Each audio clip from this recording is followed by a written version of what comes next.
Rumah tangga Lesti Kejora dan Rizky Bilar tengah diterpa permasalahan.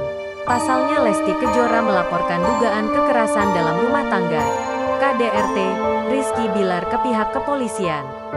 Bahkan, Lesti dan Rizky Bilar kini sudah tidak lagi tinggal bersama. Seolah ingin menenangkan diri, Lesti memutuskan untuk menjalani ibadah umrah di Tanah Suci.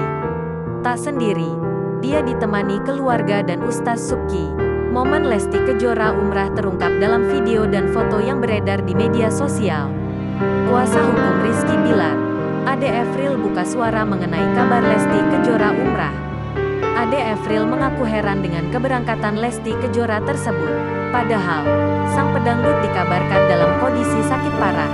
Masak orang sakit parah tiba-tiba umrah, ujar Ade Efril dikutip tribunstyle.com, Senin, tanggal 10 Oktober tahun 2022.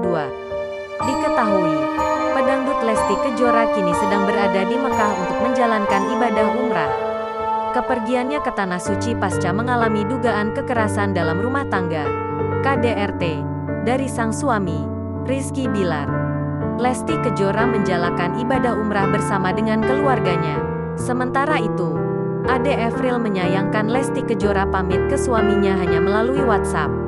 Yang jelas dia sudah pamitan lewat WA kepada suaminya, tidak datang langsung kepada suaminya, tegas Ade.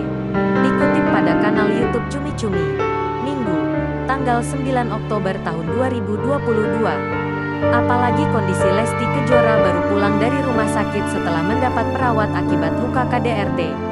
Ade Efril seolah menyalahkan Lesti Kejora yang sedang menjalankan umrah.